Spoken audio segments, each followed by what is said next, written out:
Proud moment for the Kosovo Under-19 women, followed by Flower of Scotland.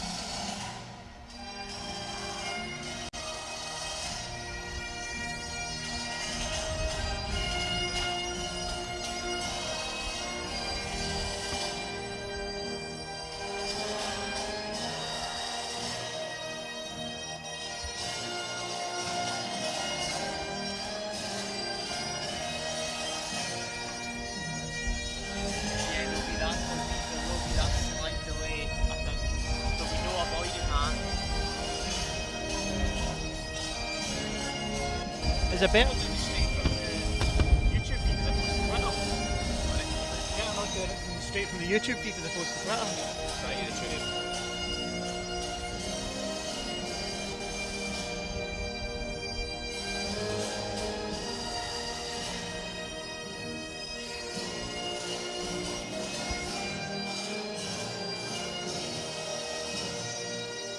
Okay, about that.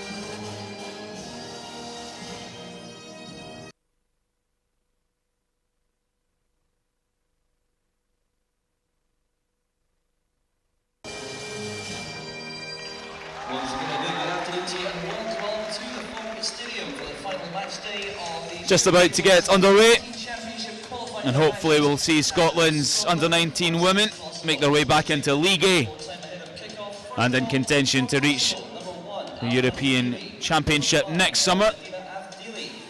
Neither team here can do so this year. The priority is escaping League B and getting back among the best to make sure that they're in contention for next summer's championship in Belgium. And Scotland will do so with just a point this afternoon in Falkirk.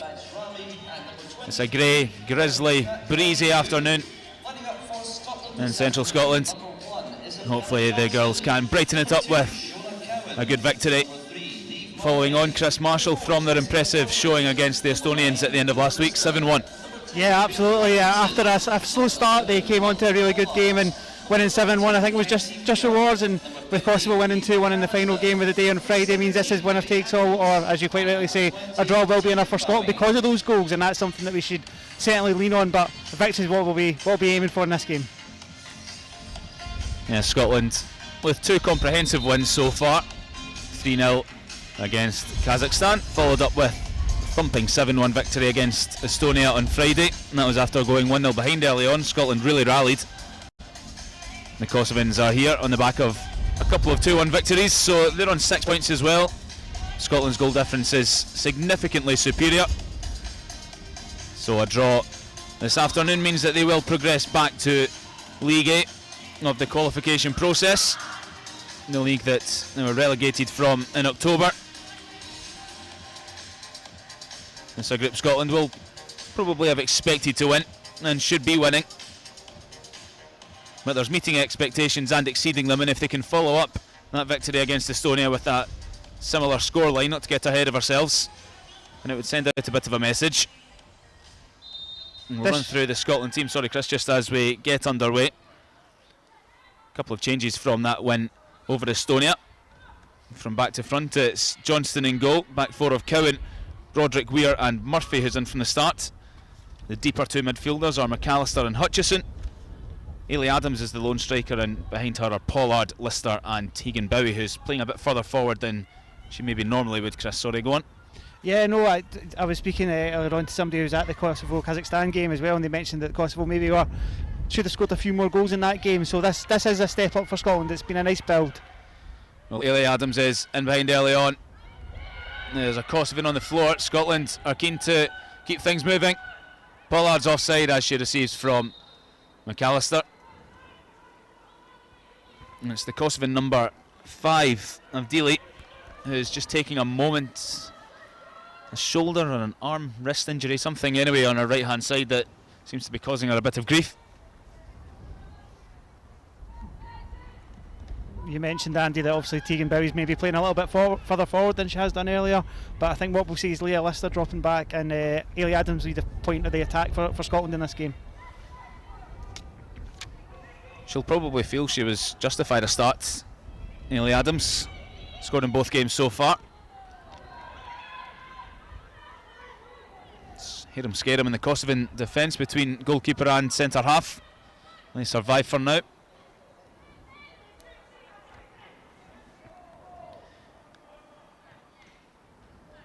The Kosovans actually came close to progressing to League A at the beginning of round 1. Croatia topped their group on 9 points. Kosovo finished on 6. And it went down to the wire, just as it is again here. Kosovo were beaten 1-0 by the Croatians, thanks to an own goal. So they won't want to miss out narrowly in consecutive groups. For Scotland, it's about getting back to where they and all of us feel they belong in League A. It'll be interesting to see how the Kosovans handle the threat of London Pollard on that wing. It was something we mentioned quite a lot on Friday, that Estonia really just couldn't handle her, and as the game went on she became more and more potent, and I think that'll be something that Pauline Hamill will be looking for London to get on the ball nice and early, kind of show that threat again.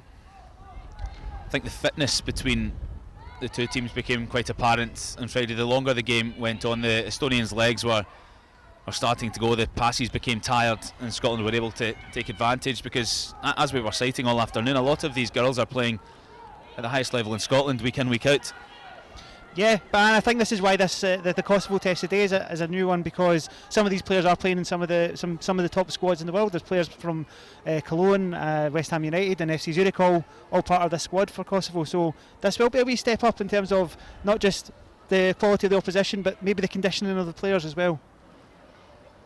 I'm sure Pauline Hamill's prepared them for that.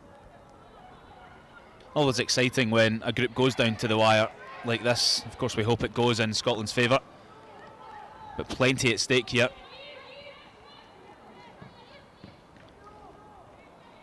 Kosovans comfortable with one-touch passing.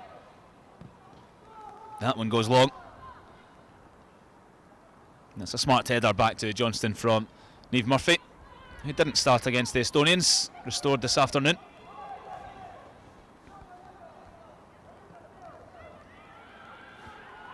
Lister does well to keep it in.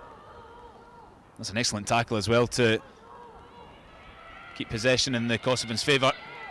And that's misjudged from Kenzie Weir. Here goes Guri. She's heavily outnumbered.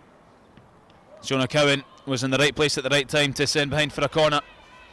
Still a wee slip by Kenzie, and that was the kind of error that didn't get capitalised on by Estonia when we had a couple of those on Friday night, but hopefully that from this we'll get the ball clear and we can set off on the counter again.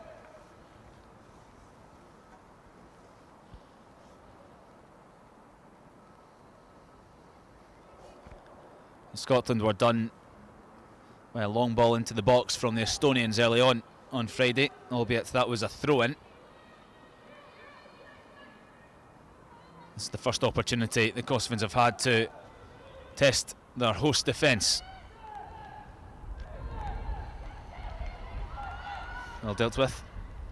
That'll be one of the things that Ailey Adams actually brings to the team in a defensive sense. Amy Anderson's more of a touchline runner, whereas Ailey will be able to bring a bit of extra support in defence when it comes to clearing those set pieces.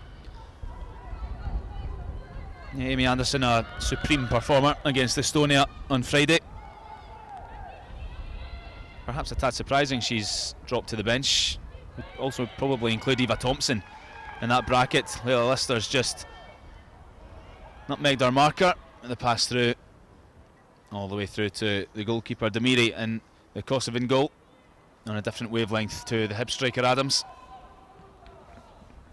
Yeah, I think it is a little surprise that Eva and Amy, because Amy had started both games, haven't made the time, but I think it also shows that Pauline Hamill's changed her shape and her personnel for each of these games, so she is playing the opposition.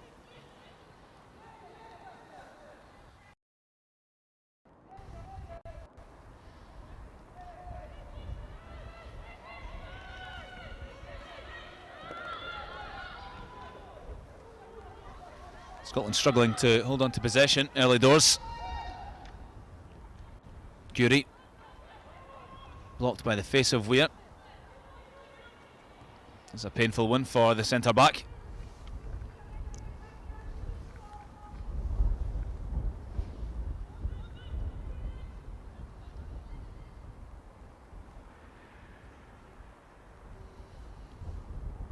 does look like we have set up with the 4-2-3-1 as well, with Niamh Murphy at full back and Shona Coyne, with Tegan Bowie, as you say, playing further up the pitch, and Ailey Adams being supported by Bowie, Pollard and Lister.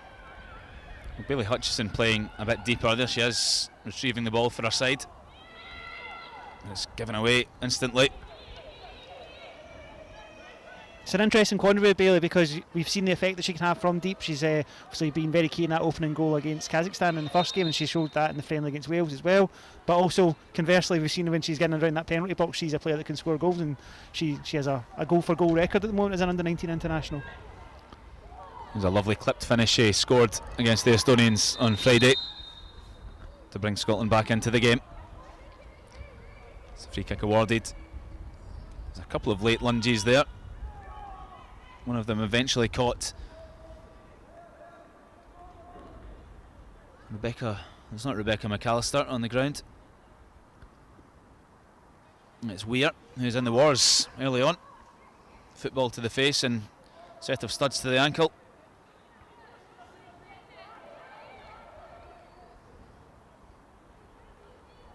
Tough cookie, up she goes, carry on. Giving the ball to Murphy. Scotland unsure of themselves at the start of this game. We are having to recover quickly, fending off the threat of Guri.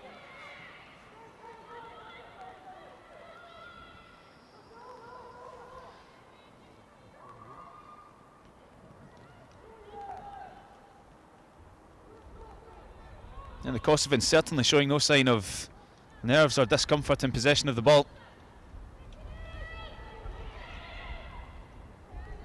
Remember, a draw suits Scotland just fine at full time, but the longer this stays all square, the nerves will probably start to creep in, and Kosovo are now in behind for the first time. Good covering from Weir, but it's a disastrous own goal. Broderick doing her best to recover. Johnston had come to claim,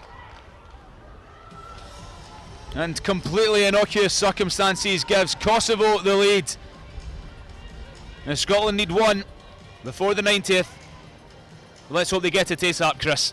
Yeah, that's a disappointing goal to lead. It started with Jess Broderick trying to play the ball out the back and getting capitalised on by Kosovo. It's a really good ball to release the Kosovan striker, but Niamh Murphy's kind of jostled and lost that battle, and then, as you say, Rachel Johnston's out, and Jess, when trying to recover, has popped the ball into her own net. We got the benefit of one on Friday, and now we've been on the other end, but plenty of time to come back from this. Berisha ran away claiming the goal.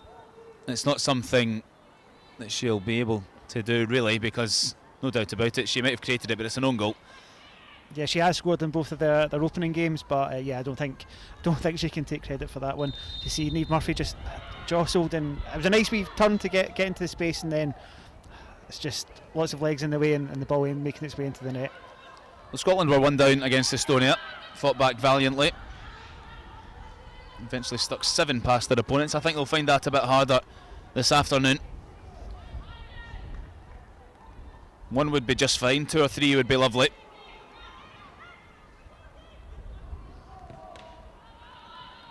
It'll be frustrating though to start a game on the back foot again. As we've talked about, this is a step up. Scotland should still have enough ability to hopefully break down the Kosovans, but it's made it a lot harder now. Here goes Messini for Kosovo. Out to, well, not the goal scorer, but the architect of it. She can't keep possession for the visitors. Pollard's the target. She does well. Round her marker, chance for Scotland to get back in the game! That's a brilliant goal. All of that is absolutely fantastic. From Bailey Hutchison winning the ball in deep, stepping by a couple of Kosovans and releasing that ball. And we've seen that Hutchison to Pollard ball time and time again, and what great composure by London, not to hit it first time, but take that extra tuff and slide it past the keeper. Pace, power, composure, a lethal combination for London Pollard, and she's picked up from where she left off against Estonia. Player of the match on Friday, and she's dragged Scotland back into this. That touch to take her away from the centre back is it's amazing. And to be fair, Bailey Hutchison as well, you could see she put her foot in the gas there when she was driving through in that midfield, and that's what caused that goal. That's just what Scotland needed. Their first foray into the Kosovan 18-yard area too. Prolific Pollard making it 1-1. She had to wait for her goal against Estonia on Friday. She was too preoccupied with setting them up before she got her opportunity to find the 6th.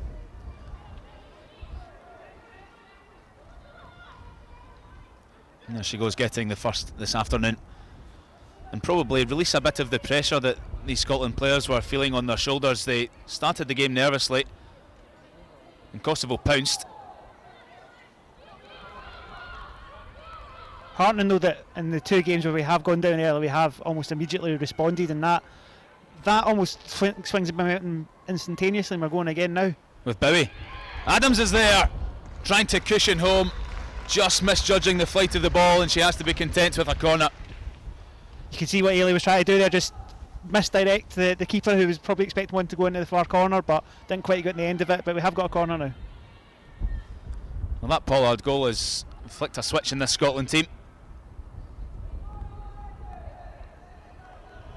Bowie's first delivery. Well, a header clear by the captain, Lulai. And she's taken a sore one for her troubles.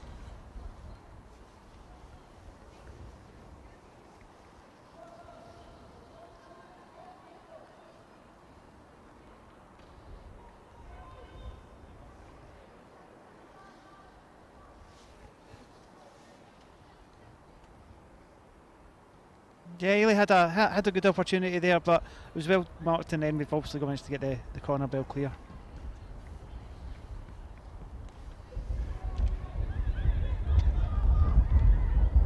Hutchison, so happy to dictate from deep.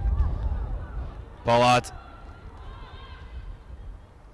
I think it's the balance of probability with London Pollard.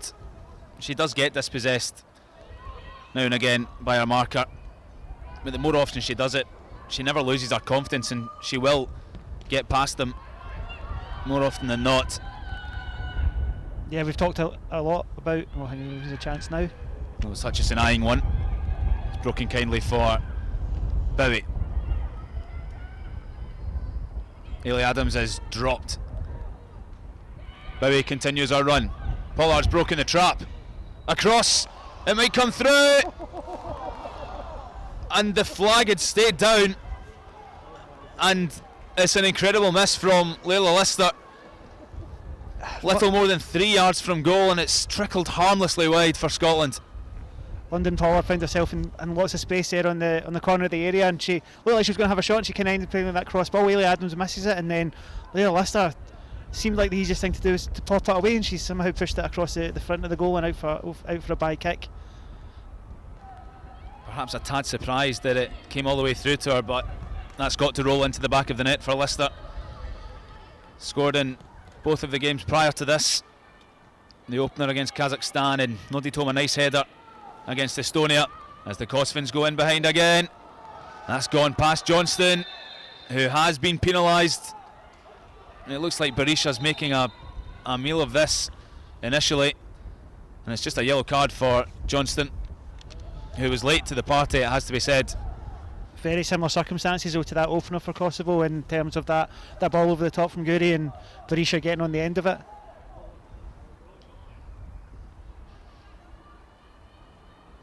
I'm sure she'll be back on her feet in no time. Well, she's the outball, she's the threat for Kosovo, no two ways about that. Yeah, she seems to be sitting on Eve Murphy as well just now, and they've had a couple of battles at the moment. She's slightly getting the better of it.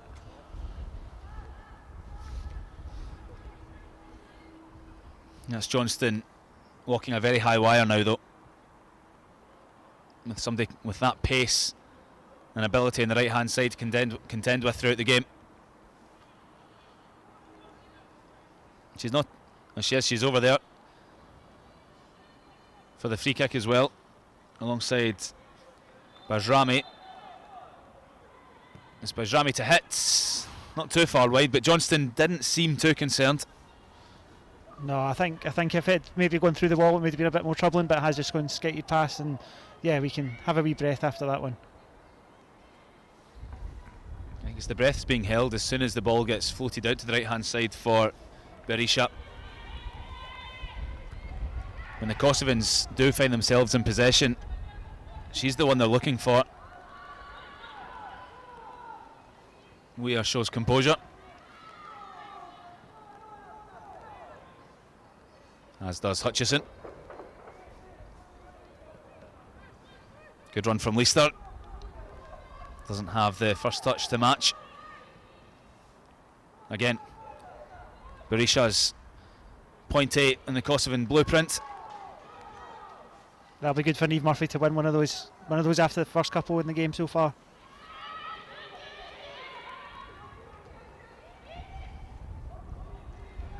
Adams hunting down Bajrami.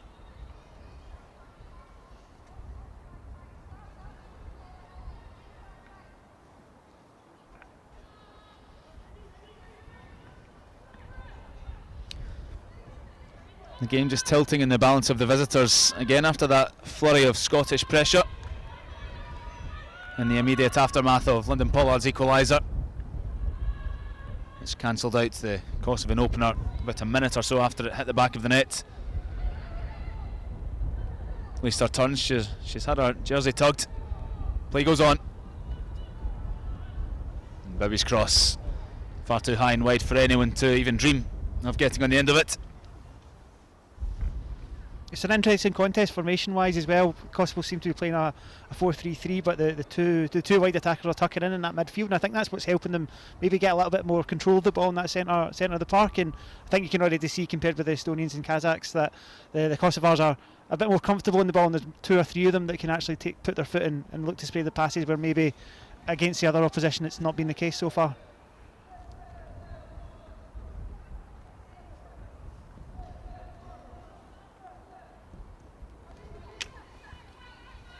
Well taken by Loretta Lulash.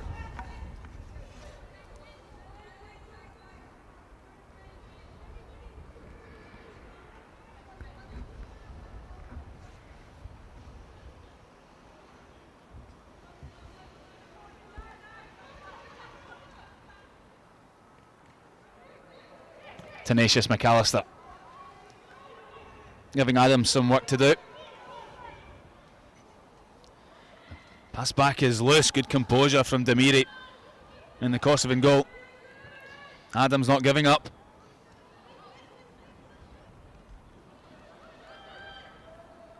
It's another nutmeg in Pollard's favour. Maybe we should just tally these throughout the game. It was good composure by Demiri there as well. She was in a spot of bother and she could have panicked, but maybe channeling her Ederson from the weekend there and getting that clear. Yeah.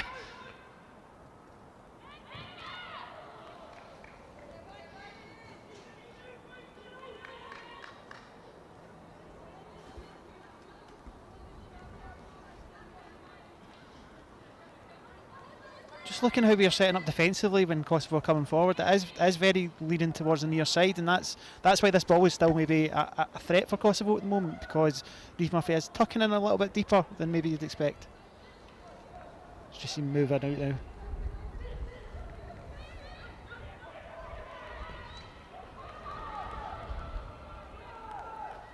Weir wasn't sure at first, and Berisha at the one, trying to close it down. Leicester in her stride, and a good touch to break free. Still going Leicester. Ran out of options in the end. Adams has found space now.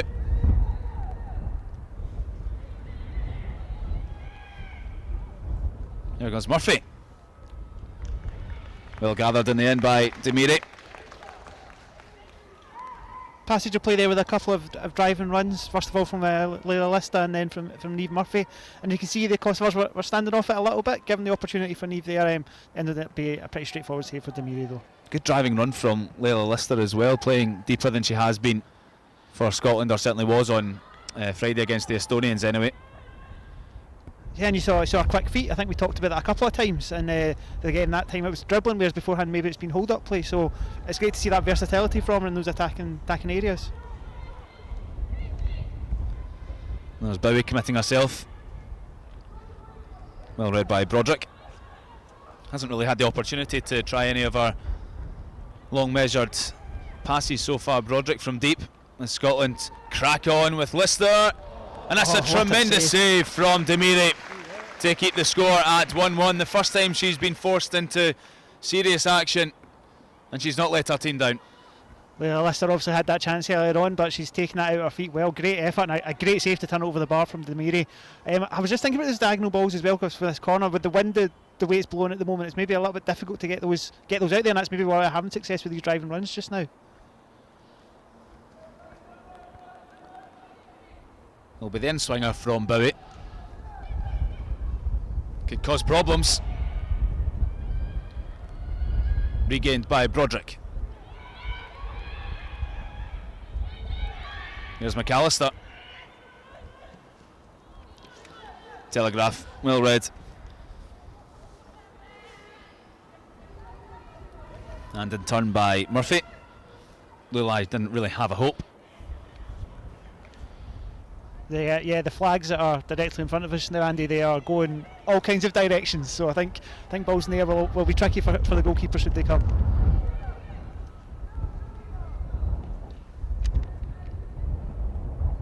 McAllister for Bowie. Two girls who'll know each other well from Celtic. McAllister on loan at Hearts for the time being.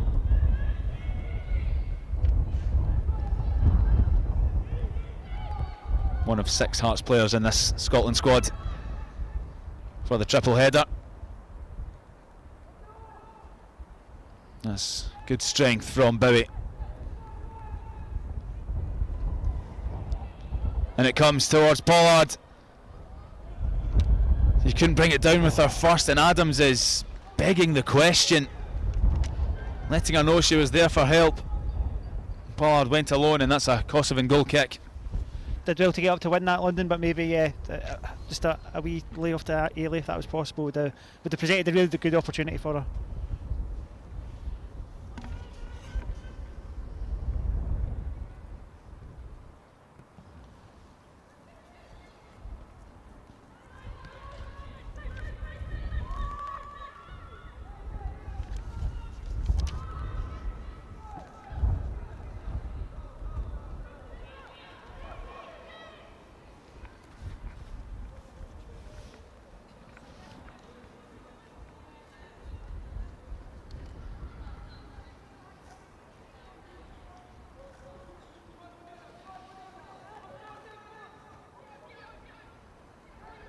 Broderick has to be strong here. Doesn't disappoint.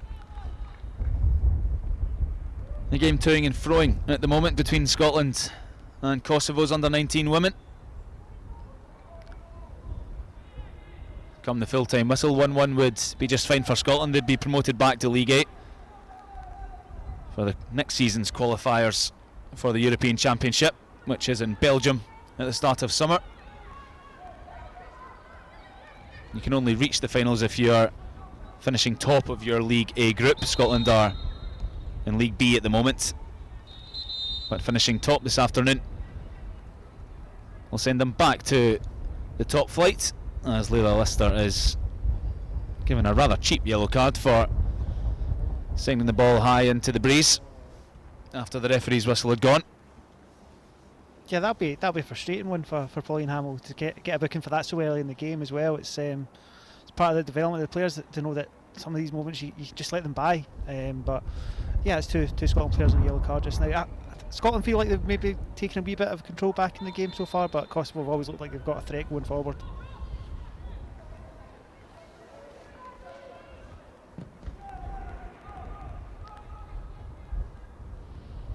We should give that a fair whack, Avdili. Too much, in fact.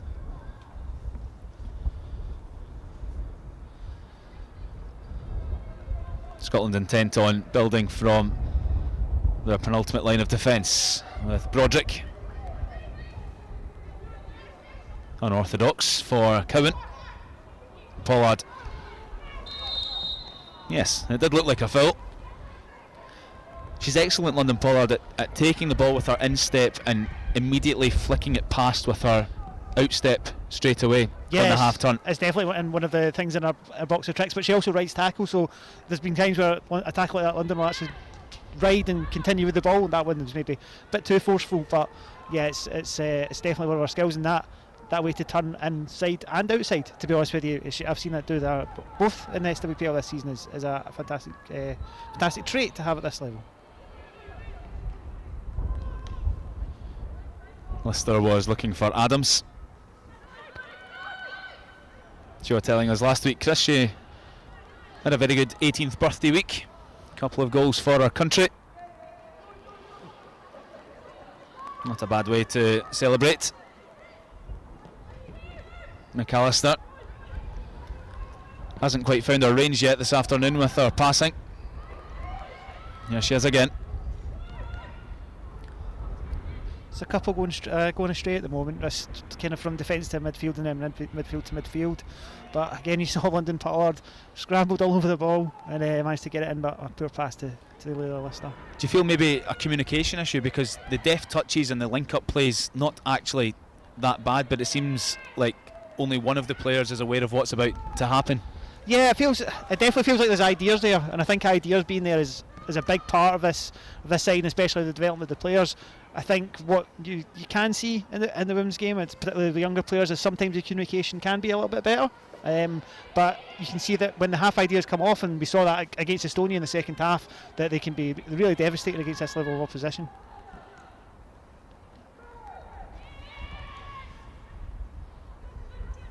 We are going to have Berisha breathing down her neck, so she does the easy thing.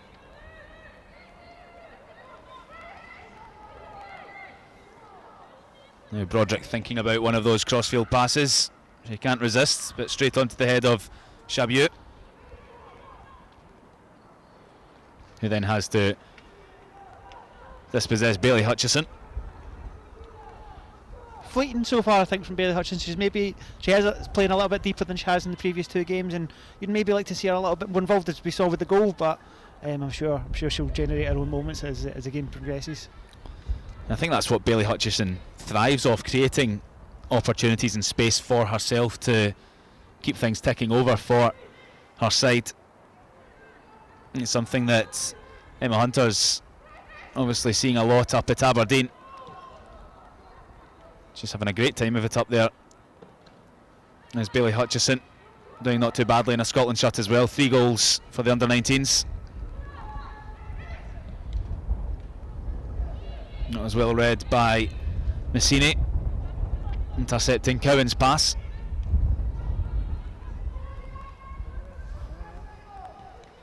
We saw a little bit from Tegan Bow in the early stages, but we haven't maybe used the wings as much as we have done in the first 2 games. Lister did well to win it, and she's got Bowie there for help.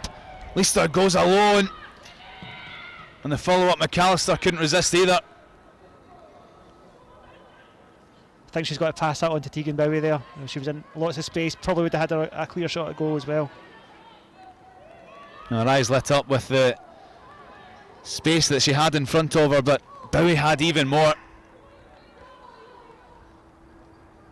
And it would come as a mighty shock if Leicester's ears aren't burning right now from the words of Tegan Bowie, who had a far easier route to goal than the Reading forward.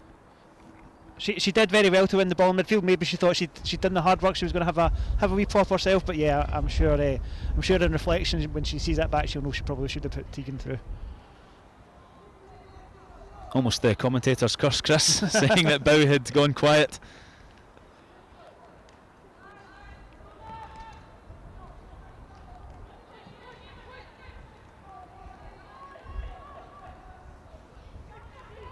The Kosovans aren't letting the fear of striking out keep them from playing the game here. They're only interested in quick passing in midfield.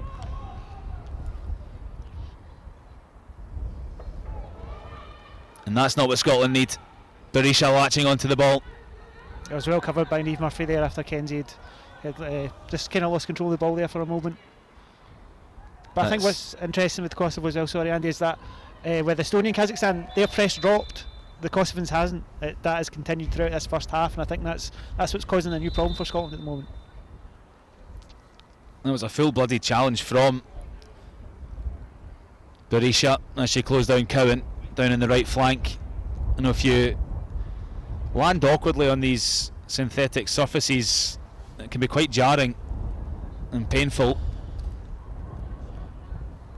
wee bit of magic spray required here. She got back to her feet very quickly and then just collapsed in a heap. Yeah, you're never quite sure what happens with those kind of contacts.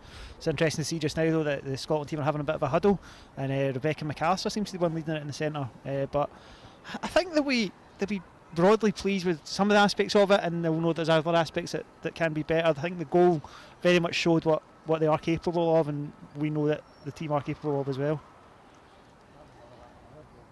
They did well to get back into the game very quickly. Hutchison, the pioneer, finished off by Pollard. And it's come in flashes so far for Scotland. Berisha not back to her feet yet for Kosovo, which would be a huge blow to them because undoubtedly she's their brightest spark over on the right hand side. It was her lung bursting sprint forward that led to Broderick's own goal. Yeah, as we talked about, she's been their goal getter as well so far in this qualifying campaign. It's hobbling off. It's hard to tell whether this is a try and run it off at the moment or whether it's maybe something more permanent. Doesn't look like the Kosovo bench is looking to make a change at the moment. I think maybe when she's a player of such influence, you give her every chance to continue, but it doesn't look good for Berisha at this moment. The staff are just checking with the physio team. They've been given the thumbs up from the Kosovan physio, so maybe just a minute or two needed here for Berisha. We'll soon find out. In the meantime, can Scotland capitalise on the numerical advantage? Pollard invited infield. She accepts. Adams for Leicester, who's strayed the wrong side of the defence. It's disappointing because it was a good run and good ball back out for Ailey Adams. You can see she was looking for the long one too, and then Layla just hasn't read the line.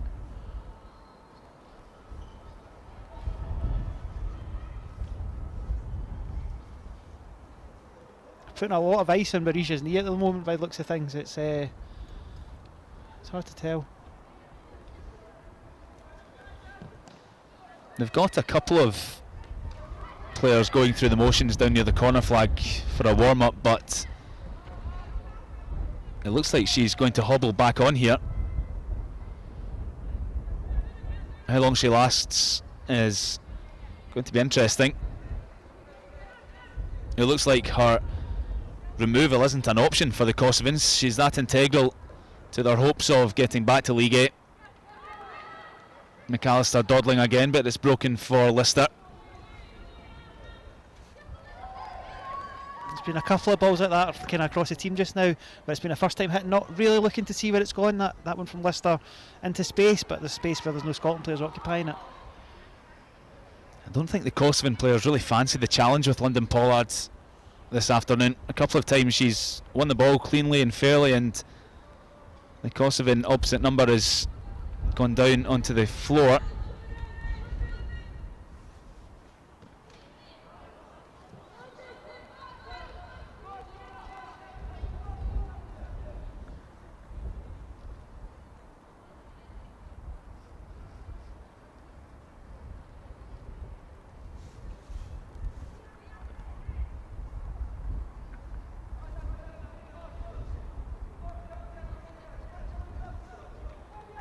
Pollard meets it. Weir nods clear further. That's a free kick to Kosovo. Not sure who the guilty party was.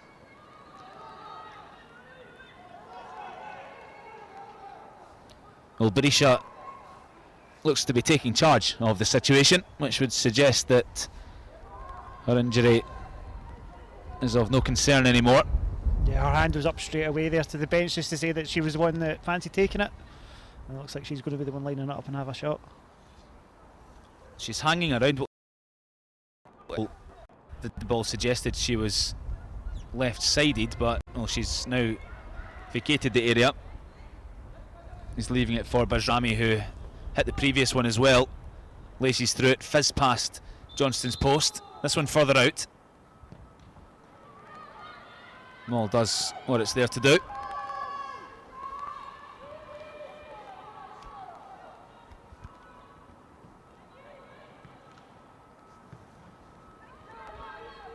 10 till half time in Falkirk. Scotland and Kosovo 1 apiece at the moment. You're live on the SFA socials, whether you're tuning in on Twitter, Facebook or YouTube. Thanks very much for joining us. You're good eggs, much appreciated. And you have likely seen Lyndon Pollard score again for Scotland 19s. That's the 3rd time she's done so, getting Scotland in level terms very quickly after Jess Broderick's unfortunate own goal.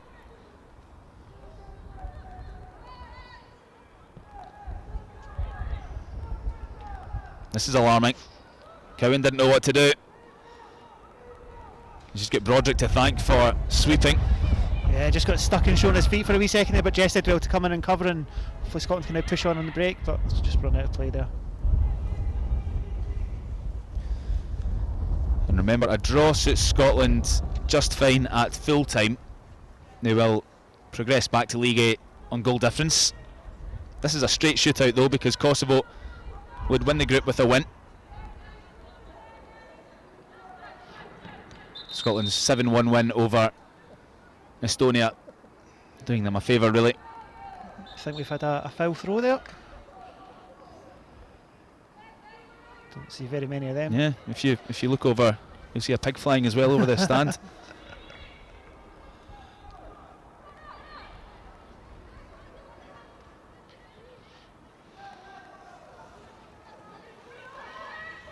Yes, there's certainly reason to be cautious, but cautiously optimistic for Scotland, because Kosovo are dangerous, but there's no doubt the clearer chances have come the way of Pauline Hamill's side. Yeah, Demary also made that great save from Layla Liston. Layla had that effort from really close range that he thought was destined to go in, but yeah, we are creating chances. Good interplay between Lister and Pollard.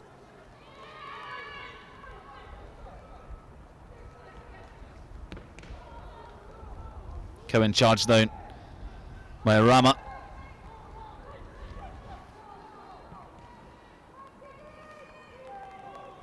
Scotland looking like they're in a hurry. Bowie accidentally hits the brakes. Trying to get past Shabu. Opts for the help of Murphy. And it will go behind for another Scotland corner. I was just about to say there that Scotland are getting a fraction less time than they were against Estonia on Friday, and it was a good ball out to Keegan Bow, and she's had to double back on herself a couple of times before the corner's been won.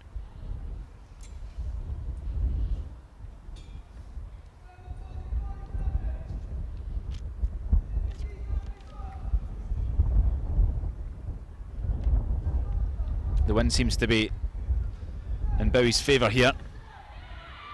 Deep, up and over. Kenzie Weir forward from the back. She did well to get her head on it, but she was outside the lines of the post and made it difficult for her to nod that back.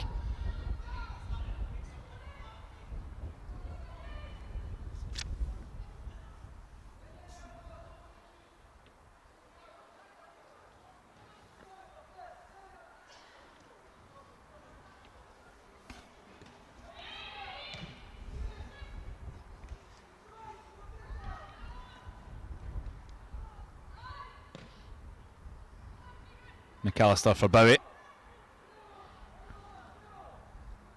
Now Murphy. Leicester's there. Safety first from the Kosovans. McAllister's metronome maybe hasn't quite got going as it has in the first 2 games, but I think maybe having Bailey in beside us are slightly different from what's been the case in these 2 games as well. Maybe it's a little bit of adjusting going on just now. I think it's noticeable as well. Scotland don't have Thompson's driving force from deep in midfield this afternoon. She covered every central blade of grass against Estonia on Friday at the Aberdonian. Lisa on the turn. Past 1, 2 and 3. Cross is good. Adams is there and it's bounced in. The guile and the craft of Lister pays off. Adams doesn't seem to want to claim it. It must have hit a Kosovan before landing in the back of the net. And Scotland take charge. Kosovo now need 2. Yeah, we were literally just talking about the fact that we need to see more driving runs from midfield, and obviously Leila Lister had one earlier in the first half, and she's gone and created this opportunity now. Great ball down the wing, dangerous ball. Ailey Adams misses it, and yeah, it's a Kosovo own goal. Looks like it's Bajrami. Bajrami has popped it in. But yeah, that's exactly what we need to do more of. Is if we drive and run, we saw a success with Niamh Murphy earlier on in the game as well. If we run at the Kosovan defence, then they seem to want to back off, and we have the players that are comfortable to do that and with the ability to do so as well. Scotland lead again from a losing position. They had to come from behind against the Estonians. Now can they keep the Kosovans out? There's a chance for them straight away here. It was good defending in the end, but the offside flag also came to Scotland's rescue.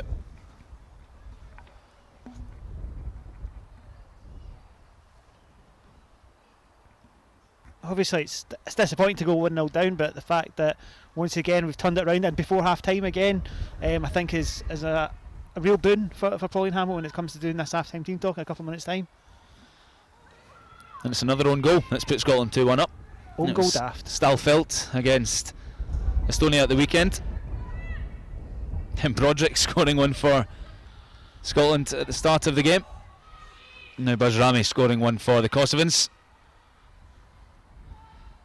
I think with the own goal against Estonia, it was a large slice of misfortune. I think with this one it has come from really good Scotland play and the ball kind of making it into that area, and here goes Lister again. Taking on the midfield mantle, unable to find Bowie.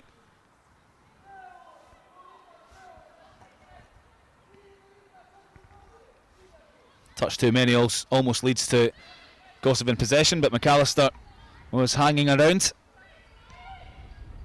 She'll accept again from Cowan. That's a better one for Adams. Hutchison there too.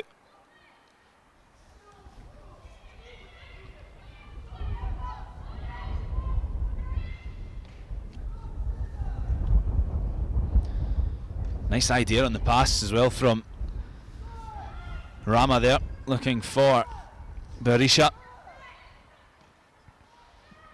Forward come Kosovo again. Gouri's in. Does not have the composure in front of goal that was necessary. That's the first time since they took the lead that they've really scythed in behind the Scottish defence. Yeah, but Johnston not troubled. Yeah, it was a good run by Massini, who put the outside of the boot ball through for Gouri. And I think if you're a Kosovo fan, you expect her to try and hit the target there and challenge Johnston, but it's gone, thankfully for Scotland, well over the bar. So Scotland, as it stands, 3 wins from 3 games in League B, which would propel them quite nicely back to League A, ahead of the qualifiers for next summer's European Championship, which start in the autumn. They're being held in Belgium next summer. Scotland can't join the party this June. Only teams that are currently playing in League A can get there. 7 group winners will go through to join the hosts, Czech Republic. Scotland could have been mixing it in contention in League A. Met that last minute equaliser from Ukraine against the 19s last autumn is really what put paid to those efforts. Scotland relegated on goal difference, with the Ukrainians staying in there. Bowie smelling blood, well dealt with. Nice Shabu. Here's Berisha looking dangerous again. In for Gouri. Lays off Rama. Didn't catch the shot as she would have hoped. Scotland survive. That run from Rama came from quite deep and didn't seem to be tracked, and the Kosovans worked over to the edge of the area, and she's kind of not got her foot on it properly, and it's spun away, and we've been able to get it clear.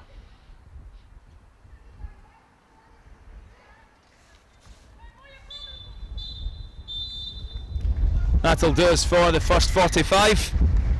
Scotland 2-1 up, thanks to the own goal not too long ago, and it's probably just rewards for the way the play has developed in the first half.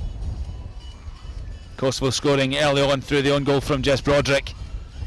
Tremendous equaliser almost instantly from London Pollard. And the game to and fro for the rest of the first half, but then Scotland managed to make a flurry of pressure count. Driving run from Layla Lister. Cross turned into her own net by Avdili. It was Bajrami, my mistake, the left back.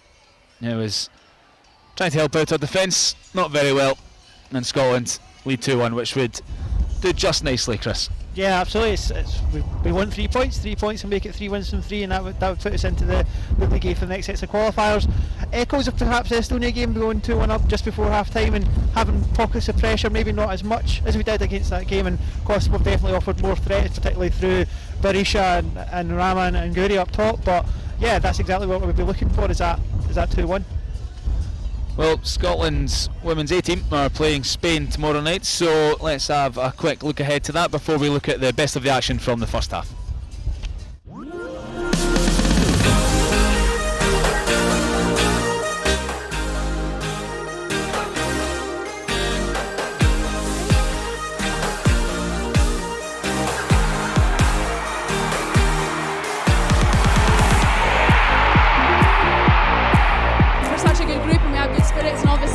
So much to win it in the last minute. It shows really who we are as players as well as a group, so we will do something special with this squad, so we just need to believe, really.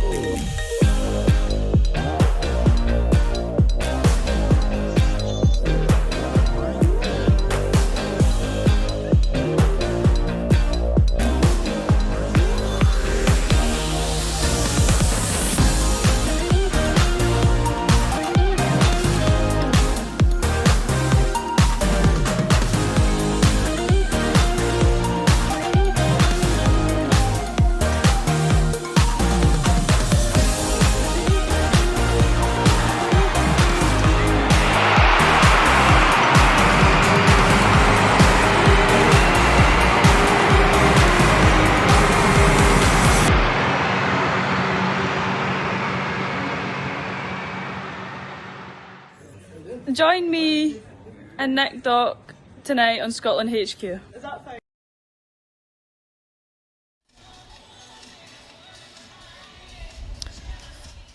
Well, it didn't start so well this afternoon, Chris. Kosovo managing to score the opening goal of the game. Driving run from Berisha, who's the main threat, no doubt about it, down the right. And her, well, invention, I suppose, ended up in the ball being turned into its own net by Jess Broderick. Yeah, it was a goal that was maybe a little bit of Scotland's own doing. Jess bringing the ball out in the first instance and losing it, and then from there the ball over the top, which we've talked about a couple of times, giving Berisha that opportunity to get the ball in, and yeah, we've kind of struggled to scramble it clear, and eventually it's ricocheted off of Jess and into the goal to put Kosovo 1-0 up. But it didn't take long for London Pollard to show what she's made of and score her third goal for the 19s. It was a lovely ball through from Hutchison, but then Pollard had more than just a little bit to do to take it in her stride and stick it into the back of the net, which she did with aplomb. Yeah, it was a composure from London. We've talked about how once again the opposing defenders seem a little bit scared of London and not sure how to handle her, and actually in this instance it's been her composure that's seen her through. But Bailey Hutchison, probably the first time she really got her feet on the ball and was able to drive with it, and as you say, that ball through in the first touch and second touch from London was the ones that really created the space to put her through. There was an own goal that put Scotland in front. Doesn't matter how they end up in the back of the net for Pauline Hamill and the girls. The play probably warranted it overall, and it was Lister down the left hand side driving through the heart of the Kosovan midfield, sticking the ball into the perfect area.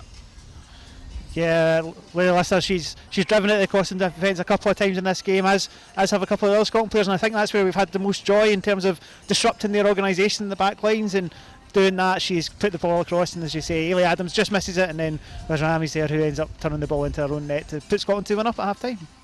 Well, join us again in around 10 minutes or so. We'll continue live coverage of Scotland 19s against Kosovo. It's going Scotland's way at the moment. They're in good position, pole position in fact, to reach League A of the qualifiers for next season.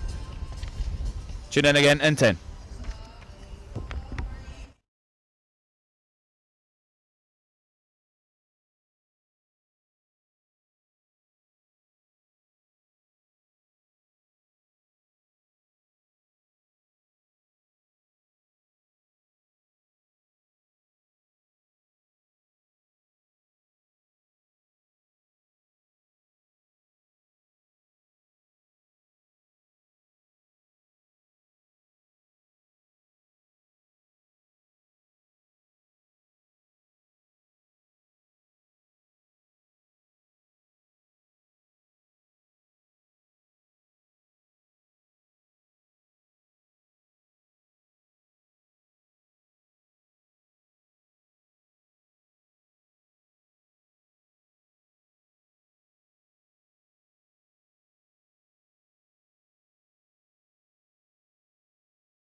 Welcome back to the Falkirk Stadium. A truly Baltic Falkirk Stadium. Scotland's 19s looking pretty rosy at the moment though. 2-1 up against Kosovo. And in prime position to go and finish top of their league with 3 wins from 3 if they can keep this in their control. Yeah, we'll be looking to continue on from obviously the end of that second half where we've gone 2-1 up and really taking the advantage from there.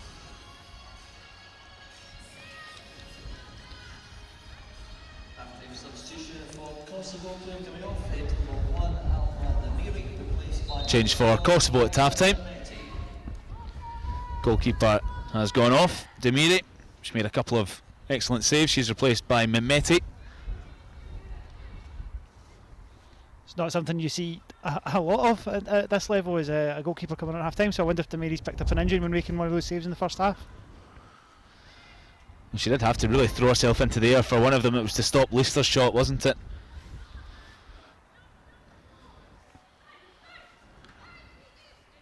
Yeah, it was a great tip over the bar after good work from Layla, and she did also do a lot of good running in that first half, and obviously had that chance, but her run led to the second goal, which obviously puts us 2-1 up.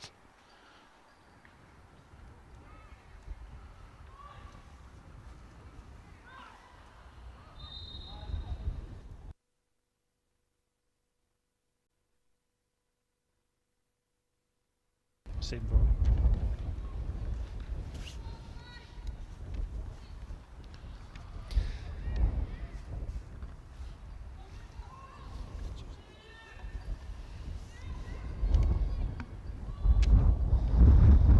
Punted long into the wind. Things are starting to fly in the desk a little bit at the moment, which is an indicator of how the wind's picked up. It's been swirling a little bit throughout the game, but it seems to have really started at a fair old pace in the start of the second half. Yeah, those flags that were fluttering at points in the breeze in the first half they've been blown all over the place.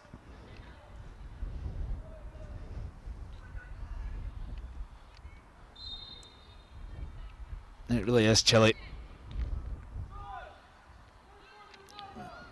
Well held up from Lister. McAllister for Bowie, who is quick but not that quick.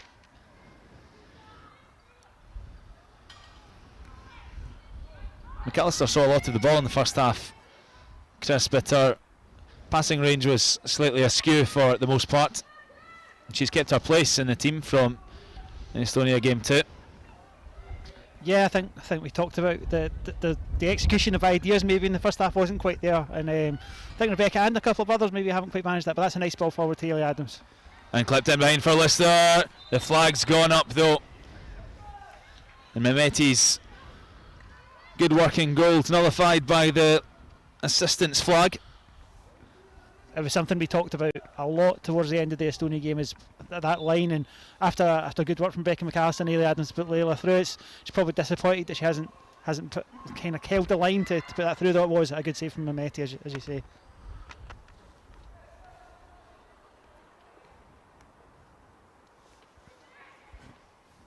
Hutchison. Pollard in full sprint mode. Good anticipation from Mehmeti though.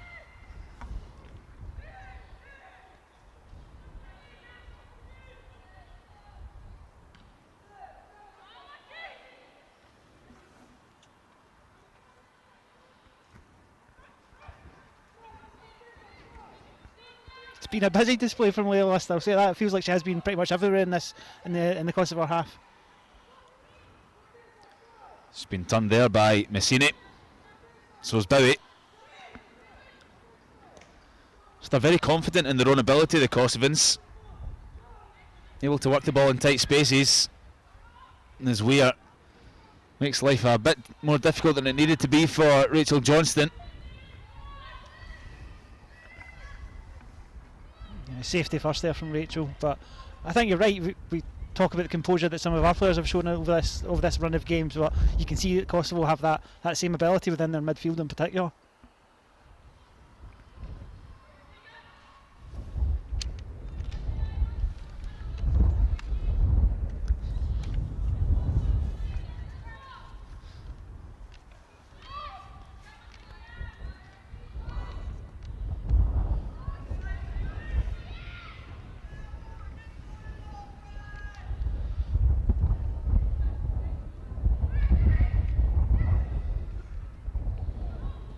Well taken from Adams. Outnumbered in the end.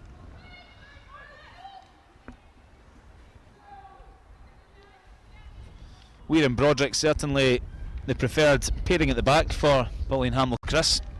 Yeah, it's good to see that. Maybe, obviously, this is as much about players' development as progressing to the next round of tournaments, but to see Kenzie and Jess to maybe be established as the first choice centre back pairing, it's an area of the park that so many people believe to be key in terms of setting a foundation for going on and winning performances. And yeah, they've had a couple of moments over these last 3 games, but in general they've been very solid. And I think what's been most impressive about them is how they've come forward with the ball, bringing it forward. I've talked about diagonals from Jess.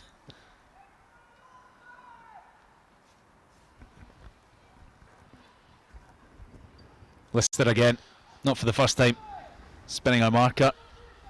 And it's Messini who's impressed for the Kosovans in our way. Here's Berisha. Good run, but the strike straight down the throat of Johnston, much to Scotland's relief. That cry of anguish from Berisha, she turned Niamh Murphy inside out there, and to get a shot on target is a good thing, but she'll be very disappointed. It's gone straight down Rachel Johnston's throat, who's done well to hold it, but we saw those balls in the first half, and that's another one there. Either side of the young Celtic goalkeeper, and that's 2-2.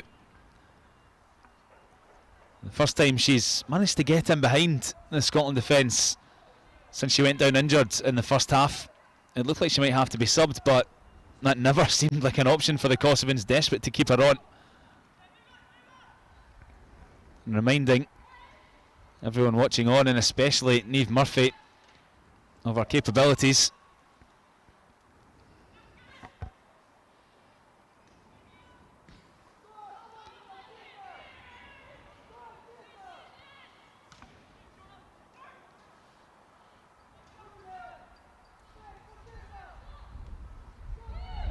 This is another ominous moment. Yuri couldn't get there ahead of Broderick. Confident defending, and London Pollard wiped out innocuously by Avdili. 2 players going for the ball. Pollard got there first, no doubt about it, but Avdili is really feeling the full effects of that collision. Yeah, it's trying to stop London in full flight has been something that lots of teams have struggled with a little bit in this qualifying tournament, and that's certainly one way of trying to do it. But yeah, it's coming out. I mean, that's really late, and I think the fact London just stands up and walks away, I think shows it. I think probably what that really shows for me actually is with London, the regular game time she gets in the SWPL, where she will get maybe into those battles with experienced players that have been playing the game for a lot longer than her have. And I think that's probably shown there that she's just got off and carried on, whereas the Kosovo defence looks like she's in a bit of bother. It looks like a head knock more than anything here for Avdili. I think it's Pollard's arm that glances. Yeah, it looks like maybe hits in. It's a completely accidental coming together, because the late tackle is from Avdili, and it's just Pollard as she's sprinting past. It looks to have accidentally caught her, which is no fault of Pollard. No, not at all. But it seems that that's what the issue is here for Avdili, who was careering in 10 minutes late. It looked like maybe it was either Pollard's arm or potentially even the trailing boot when she was up in the air. But yeah, not much London can really do about that when she's spinning through the air as she was put through there just now.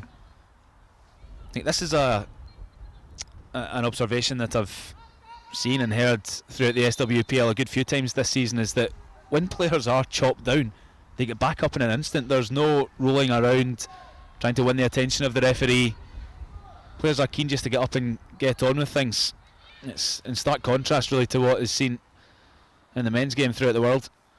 Yeah, I mean, I think there has been there's flashbacks from some of the antics from the 2019 World Cup, but I think there is definitely an element that there is very much a mindset of get up and get on with it. It'll be interesting to see as the game grows and the pressures grow in the development of the game and these players, whether that's something that continues. But yeah, the fact London just almost like roped at the forward roll and was back on her feet instantaneously is great to see.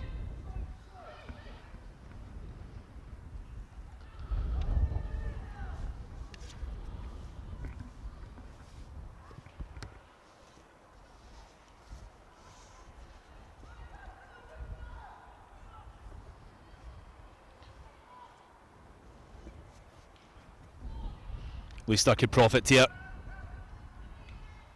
But no nonsense defending. Massini back. Textbook kick it the way you're pointing from Massini there, but did the job, gets the ball clear, lets the defence regroup.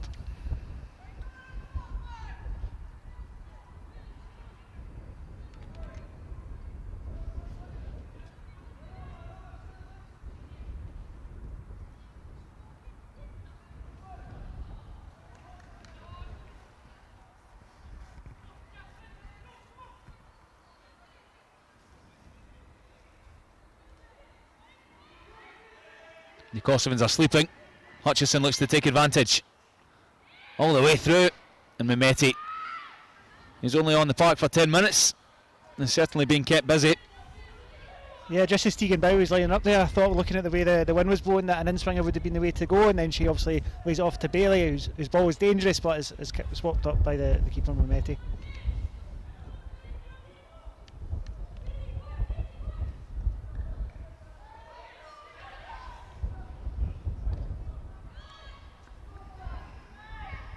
McAllister with eyes in the back of her head.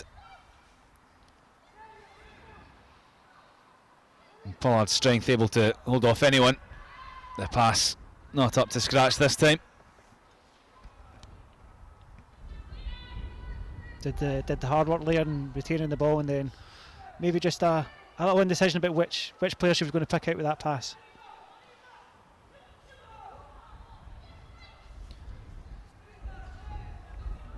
That's gone the way of Berisha. As soon as she sets off and enters full flight, Berisha, there's certainly cause for concern for Murphy, and it will be Kenzie Weir as well, the left-sided centre half, having to sweep round. Yeah, you can feel there's a little bit more anticipation from the Kosovo bench when she's in and about the ball. You can see the coach kind of getting a bit closer to that touchline, but at the moment we're just about handling her. That's up for Adams.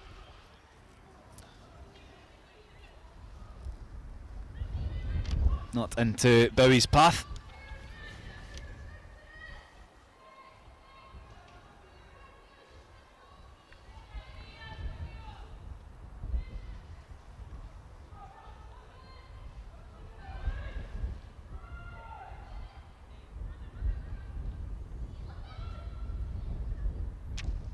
Oh, and that's another crunching collision. Pollard and Massini this time. Shrugs it off again. Maybe doing her best to keep it in play. She was on a road to nowhere though. Yeah, she was a little bit, you can see she's a little bit frustrated with herself there. She had a wee moment like that in the first half as well, but I think it's important she remembers that it was her endeavour on that side that led to the goal, so let's just let's keep at it. She's in the place of Amy Anderson this evening. Who had a really good game against Estonia. There's a box of tricks on the left hand side, got her goal to show for it as well. Scotland's third right at the start of the second half. She's on the bench this evening. In fact, Scotland do have some really good attacking options on there. Eva Thompson in midfield as well, who found the score sheet against Estonia. Maria McInerney of Hearts, Amy Anderson's teammate, as well on the bench for Scotland. It's been a wee bit sloppy from both sides actually at the start of this second half. You've seen a few touches just trickle out of control or out of play when maybe the expectation would stick with the player.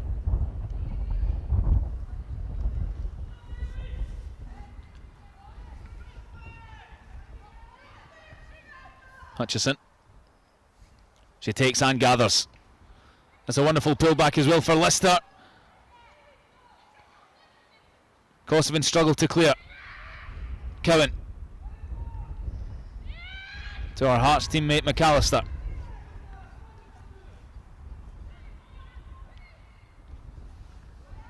Everyone behind the ball for the visitors. We are looking for an option.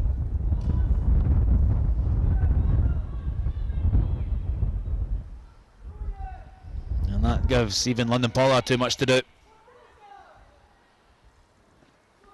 Again, Kosovo pick up possession and immediately look for Berisha on the right. She's got the pace to beat Murphy, but not the strength. That's excellent defending from Niamh Murphy of Scotland. Yeah, that was brilliant ushering out of the ball with Berisha looking to try and cut on the inside again. Ran out of ideas a little bit for Scotland there. We've kind of got pushed back and we weren't quite sure where to go, and wasn't many offers for Kenzie Weir, and eventually that's led to the pressure for the Kosovans.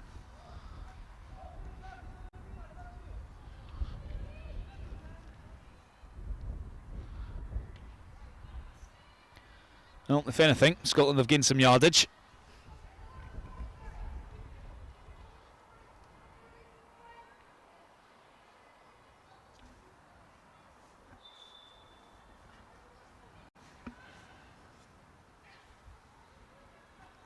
Gifted back to Kosovo though, who are preparing a couple of changes. Alzira Berisha and by Tiki ready to come on.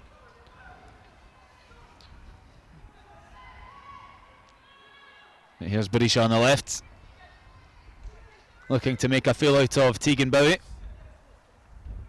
The Celtic left back stands tall to the task.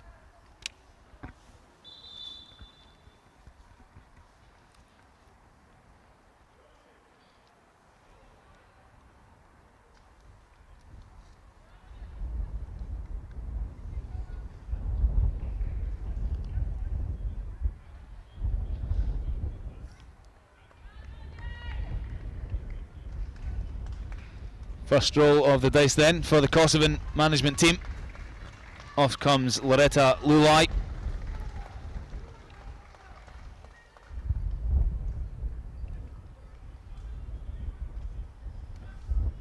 She's replaced by B2K.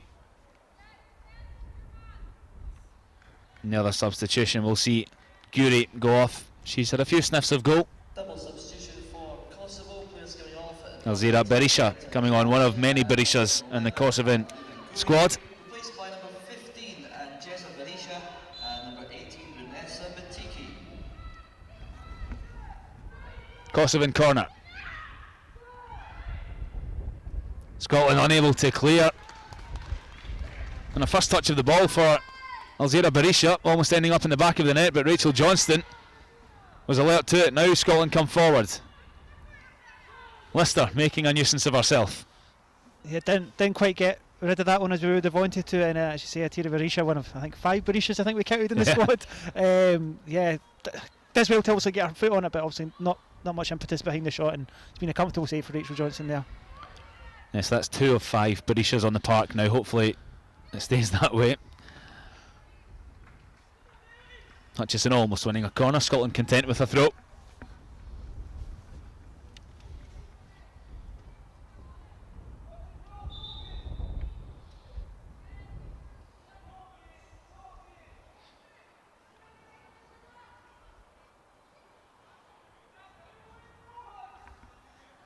Well taken by Lister. Rolling defender so well. Good cross, but nobody in light blue gambling. Hayley Adams was in the area. Lyndon Pollard just a little late to the scene. Yeah, maybe got a little bit too close to the keeper there, but you're right. There should have been another couple of bodies gambling for that ball to put pressure on TT.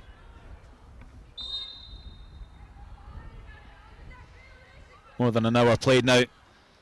Scotland still in prime position to head back to League 8 of the European Championship qualifiers. A draw means they'll finish top of the group. If Kosovo can score twice and turn this around, they'll be promoted, and Scotland will be remaining in League B.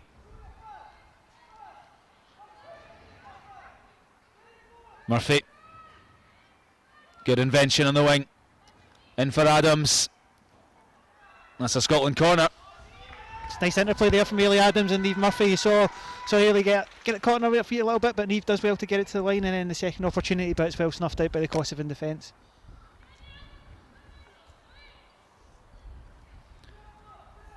Billy Hutchison again loitering deep. She might show for the short one. That's what happens. Just a little bit too much. Hutchison's cross Way too high.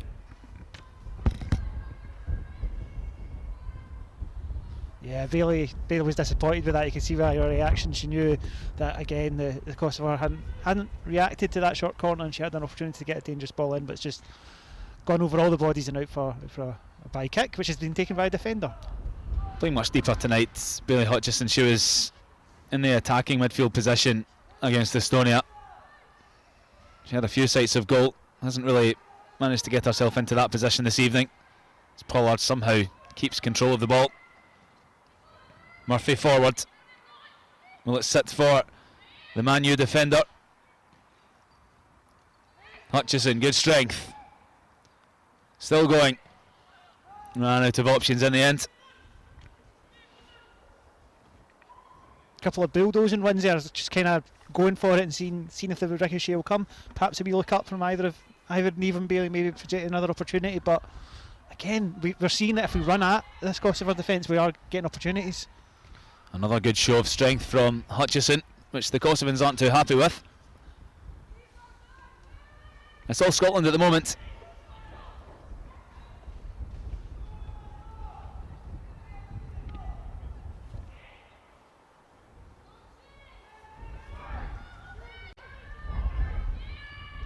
Murphy. That's a better clearance from Kosovo. McAllister for Cowan.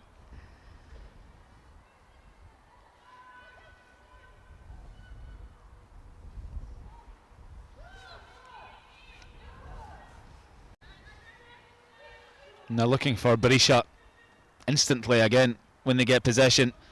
The Kosovan midfield, it's not working out for them so far in the second 45.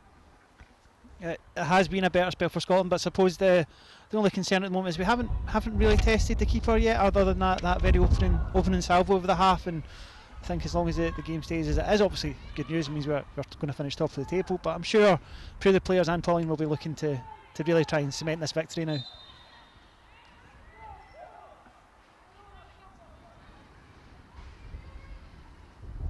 Another goal for Scotland would surely wrap up top place in the group. A draw is enough, so Kosovo scoring once wouldn't ruffle the feathers too much. Broderick angling one for Adams, who just can't get there. That's the first time one of Broderick's long measured passes has gone over the top of the Kosovan defence. Adams a fraction out. Just a half step away, I think, for Ailey, and she either takes that first time or gets under control and has an effort on goal. But again, we can see a little bit of drive going over the top.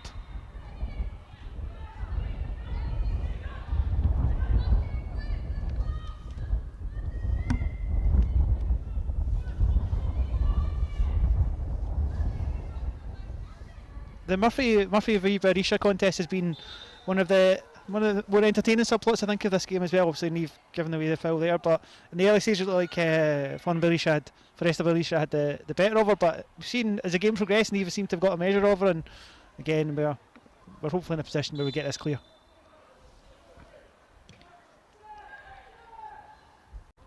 That could cause problems for Scotland, who have to act quickly through McAllister. Pollard invites more pressure, which is well wasted by Bajrami. Not sure what she was trying to do there. I think a shot, but yeah, it's maybe not come to fruition as she would have hoped it would have done.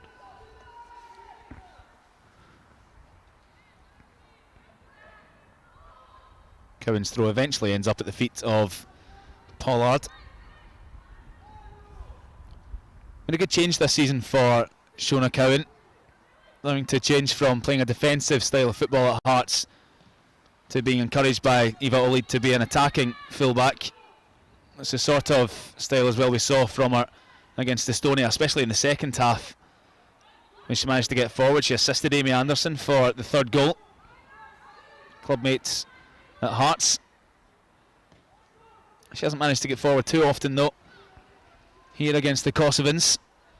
Yeah, I think with London maybe pushing herself a little bit wider in this game, Shona's job is slightly different in terms of getting forward. She's maybe asked to kind of hold that spot in the right flank just to allow London the time to go for it. But I would like to see Shona get a little bit further forward, I should say, because as you mentioned, it was her running cross that led to the goal for Amy Anderson on Friday night. Well, we didn't see it almost for the entirety of the first 45, did we, Chris? And then the first 10 minutes of the second half, she managed to hit the byline maybe at least 3 times to send an across for Scotland, and then she had the one right at the start, which obviously ended up at the feet of Anderson, and that will have boosted her confidence. Yeah, no, you're absolutely right, and we maybe haven't seen that from Scotland at the start of the second half, because I think that's been the case against Kazakhstan and against Estonia, where we seem to have a couple of players that maybe were quiet in the first half having an impact at the start of the second, and that maybe hasn't quite happened in this one. As we get to kind of the last 20 minutes, I'd expect to maybe see a couple of changes. Well, nobody warming up at the moment for Pauline Hamill's team. There are some players on the bench that can come on and have an impact in an attacking sense, but Bailey Hutchison's one of the ones that'll back herself to do it while she's on the park.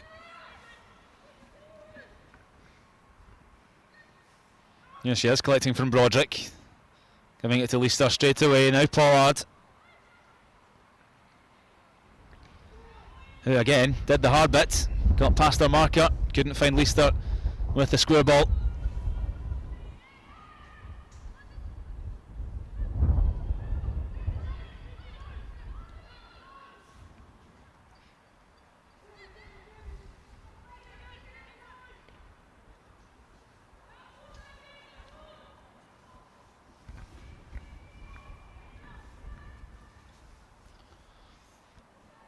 I mean, it feels like we are relatively comfortable at the moment. The out ball that Kosovo have been using a lot seems to have been nullified to some extent. But I think you always want to try and push on in a game, and hopefully that happens.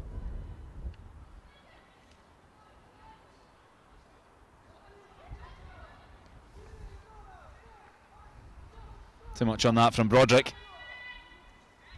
but Murphy, desperate not to let Berisha go past her.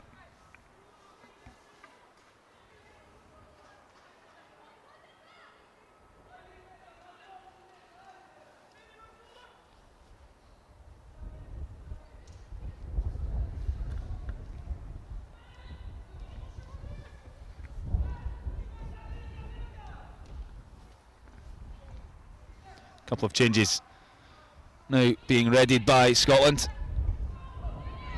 Harry Handley and Eva Thompson are both ready to come on. I think it's fair to say that will provide a little spark in Scotland's midfield.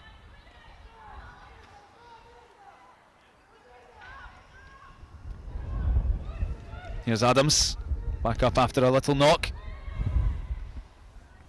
And Bowie puts the palms of her hands to her face after putting too much juice on that pass for Lister.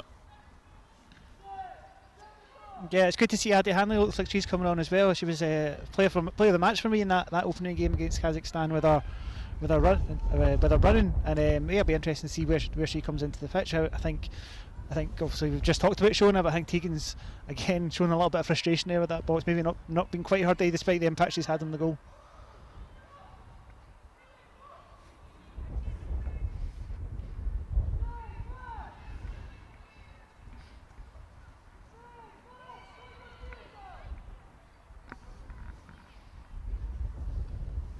Ball forward from Messini. Alarm bells ringing here for Scotland, and that's why Broderick has to get over there double quick as the changes are made from Scotland. Layla Lister, the architect of Scotland's second goal. It was her cross that was turned into its own net. She comes off for Eva Thompson, who looked to pick up from where she left off against Estonia. And it's one Hearts fullback in Shona Cowan, replaced by another. Addie Handley will go on to the right side of the defence. Yeah, a busy 73 and a bit minutes for Leah Lister there. Obviously she had the opportunity, but maybe she would have done better. She got the booking for kicking the ball away, but then she's also was very key to that second goal, and also her driving runs were one of the bright points of the Scotland attack this afternoon.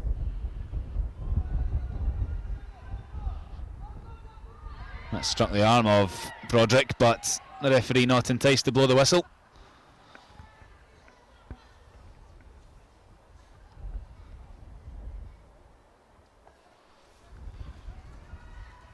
Nadia Hanley takes the throw.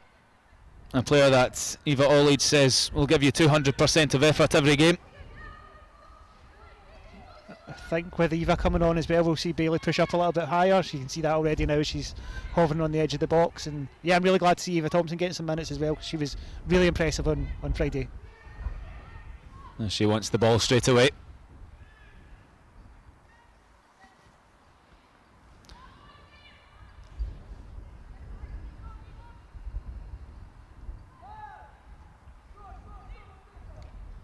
Murphy's winning that battle with Berisha at the moment. Perhaps that knock in the first half not doing Berisha any favours. She was determined to continue, but Murphy's had the beating over in the second half. McAllister on the turn.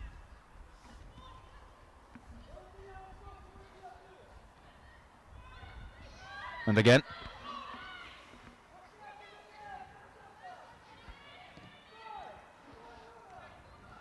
Good ball from Broderick, but Murphy can't keep it ticking over. Bowie. Determined.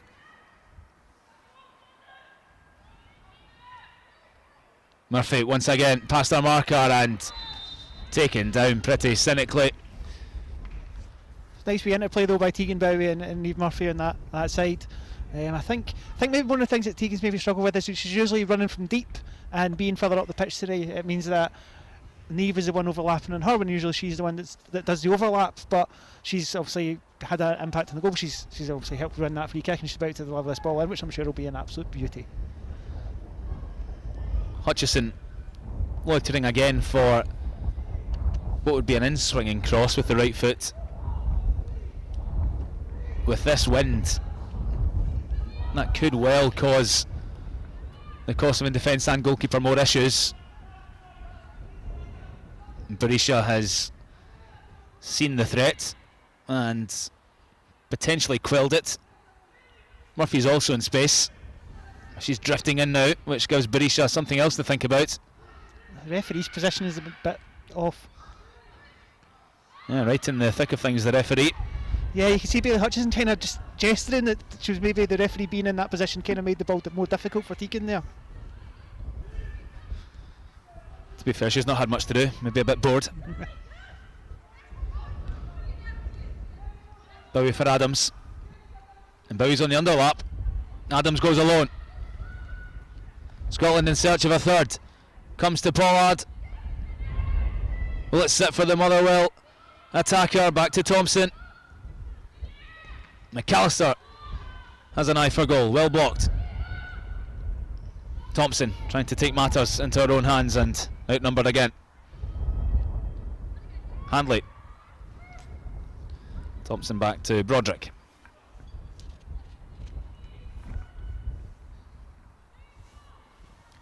It's been a quieter second half for Pollard, Chris. Yeah, it has. She's maybe not been involved as much, and I think that's due to the game being maybe a little bit scrappier than it was in the first half. I've just been thinking there that maybe Kosovo have maybe offered all they have to offer. They obviously need a win if they are going to progress into the next stage, and there hasn't been any real onset of pressure that's come from them at all in this second period. Well, you've put that on record now, so see what happens in the last 12 minutes. 6-2. Scotland are looking comfortable. It's been all their way in the second, just don't have a goal to show for it.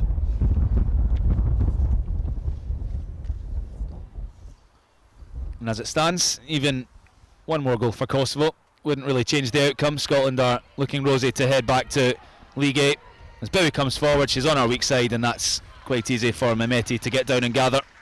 she keeps going, Tegan. Though that's one of the things I think is one of our biggest traits when she plays a club football for Celtic, is that she leaves everything on there and usually come full time. She's one of the most exhausted looking people on the pitch, but it's good to see her get in there and nip the ball away.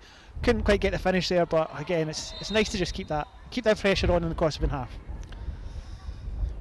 Berisha taking another throw, and it was Kenzie Weir slightly misjudging the bounce of the ball. I think the free kick's actually gone Scotland's way though.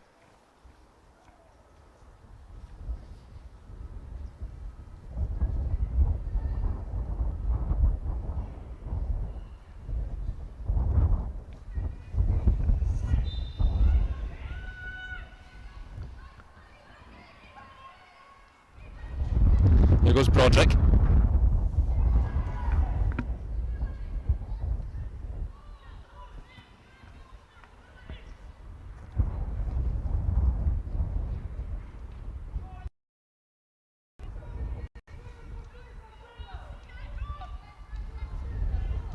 Murphy again reads the ball intended for Berisha. Really impressed with how, I touched on it earlier on, but really impressed with how Niamh Murphy's has handled Berisha in the second half. Whether that injury's had an impact or not, Niamh has stepped up to the challenge in the second half and really won that battle.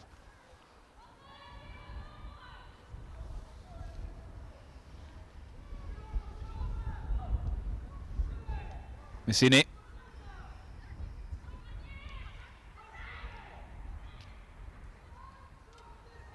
Now Berisha's in behind. Murphy's got a job in her hands here. Blocking the route to goal and helped out by Bowie. Expert defending from the Scots. But it's well won back by Messini. Bowie's down in a heap and she's in a lot of pain.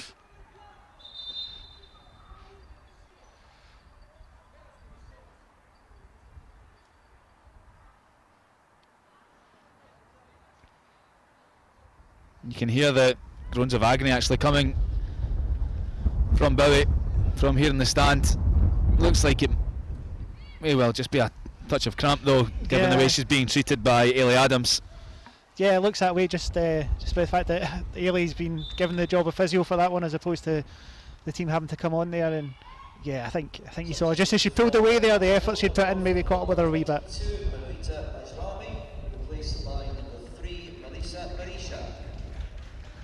Three Berishas on the park now for Kosovo. Sounds like a chant in the waiting if you're a Kosovo national team fan. Of course, Bajrami, who was the unfortunate one to put the ball in her own net, which means the scoreline is 2-1 to Scotland, as it has been for around 40 minutes or so now.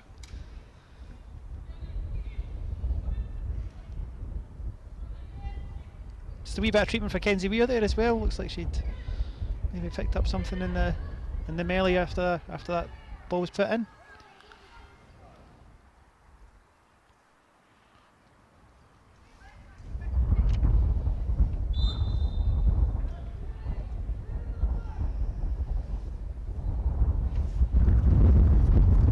Scotland with around 10 minutes all told to make sure the Kosovans don't score twice. And Scotland will head back to League A, which probably makes Scotland's life more difficult than actually starting the qualification process in League B. But you want to be playing against the better sides. Yeah, you've got to have that aspiration. We hosted the tournament in 2019, playing against the likes of the Netherlands, France and Germany. It's an opportunity that all these players will relish. And I'm sure Pauline relishes it as well. She's also been in the job a long time, but these challenges are always still there. Bowie looking to forage her out to goal. Stopped in her tracks about the fourth time of asking.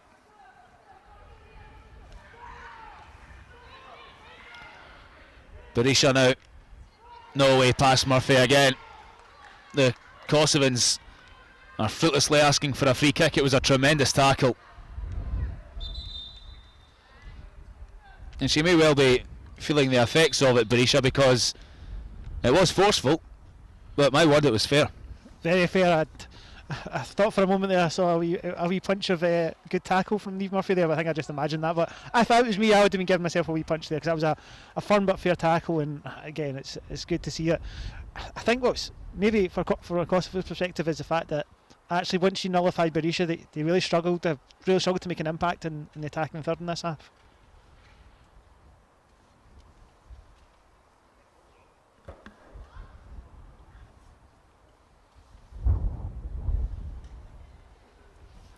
Scotland will make another change any minute. Here it comes. Tegan Bowie off. Amy Anderson on. And if Shabiu at right back for Kosovo knows anything about Amy Anderson, she won't like the sight of this. Ran right against the Estonians on Friday. Only has 5 minutes to show her quality this afternoon. I think Tegan can be happy with her impact. Yes, there's been moments where maybe it hasn't quite broke for her, but she's played a part in the goal, and she's also, I think, particularly in the second half, towards this last 10 minutes, really started to push the agenda in that wing for Scotland.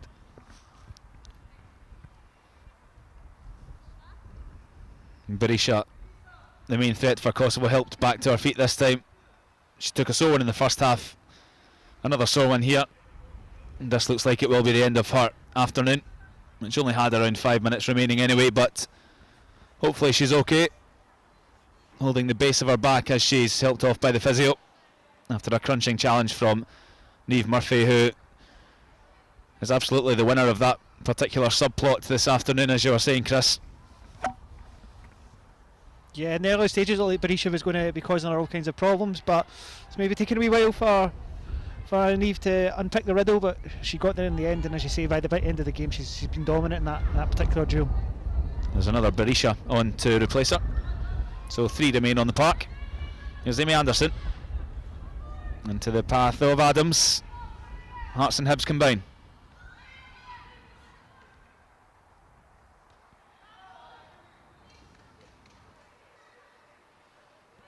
The second half's been all Scotland. With a third, we'd really round things off nicely. In fact, the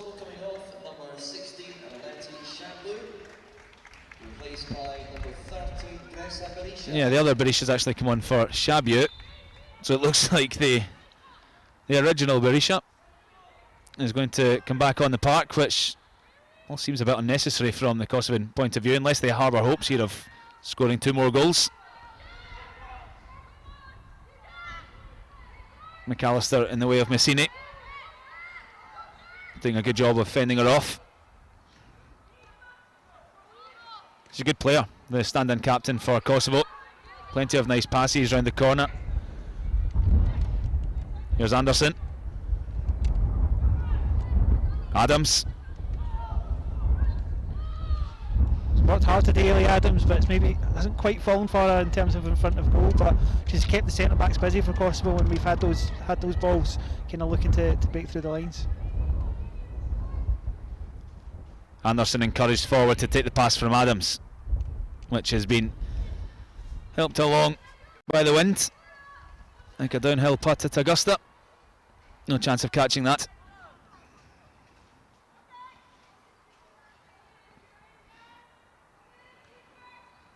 She's done well to win it back though, Anderson. McAllister for Hutchison.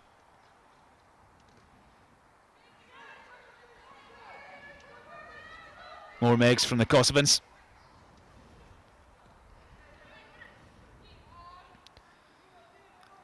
And Berisha this afternoon, along with her 10 teammates, is really just petering out at the Falkirk Stadium. And I think as Weir and Broderick just casually keep possession at the back, we can come to you, Chris, for your player of the match.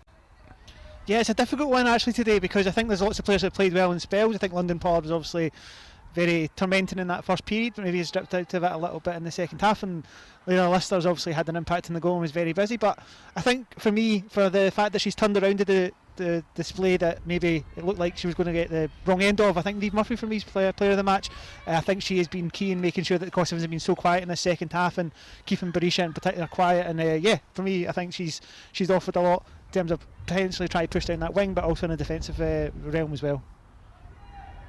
There we go then. Niamh Murphy winning her own personal battle, which has heavily contributed to the overall scoreline. She's Scotland Under-19 Women's Player of the Match.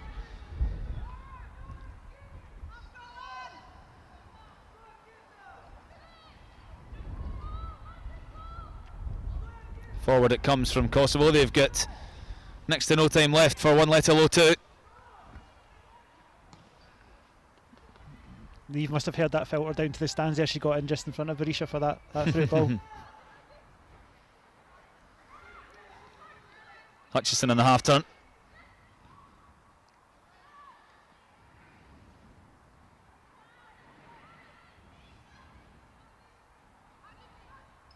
The fourth officials indicated a minimum of 5 minutes additional time to be played. 5 minutes additional time. I wonder if the referees are paid by the minute. 5 added on. Here comes Scotland looking for a third. Easily saved. Yeah, Ailey maybe could have brought that on a little bit further, or looked to be playing either Bailey Hutchison or Amy Anderson there, or even just take it to the corner and kill a little bit of time. But yeah, it feels like the security spot's there. Well, Berisha was in behind Murphy on that occasion. Weir wasn't taking that though. Yeah, this is the first time I've seen Kenzie Weir in kind of any extended form. She's obviously features in all 3 games and been impressed with her. She's obviously a young player and there's things to work on, but I think she showed composure in the ball, and her relationship with Jess Broderick is something to certainly look to build on for the future. Well, if Kosovo are going to score, it has to be now. Just over 4 minutes of the stoppage time to play. And if this goes in the back of the net, we're up for a grandstand finish. It will come in again. Scotland struggling to get it away. Here comes the shot, and they have done it. Thumped into the bottom corner. Scotland couldn't handle the pressure. Well, let's see how they cope for the next 3 minutes. As it stands, they'll still finish top. But if Kosovo score one more, it's the visitors who'll progress to League 8. It's disappointing that we just didn't get that ball clear. It bounced around 2, 3, 4 times, and really we should have been doing better there and hooking it away. But conversely, the Kosovo legs are swinging at it too, and it took them 3, 4 attempts to actually get a shot on target, and when it has, it's been dispatched very handily, and we're now at 2 each with a couple of minutes to go. The centre half, Chris Hugh, thumping it across goal. It was a tremendous finish. All hands to the pump now for Pauline Hamill's girls. It looked so comfortable. Kosovo were barely threatened. And it may be a case now of anywhere will do it for the Scots. Hutchison racing forward. Mameti doesn't just clear, she keeps possession. Berisha sent forward. Murphy again stands tall to the task, but that's going to be another corner to Kosovo. It's really important Scotland keep calm here. There's another ball coming in. They've just faced one, and just a bit of organisation and cool heads now. It looks to be everyone forward but the goalkeeper for Kosovo. If Scotland want to finish top of their group, they cannot concede here.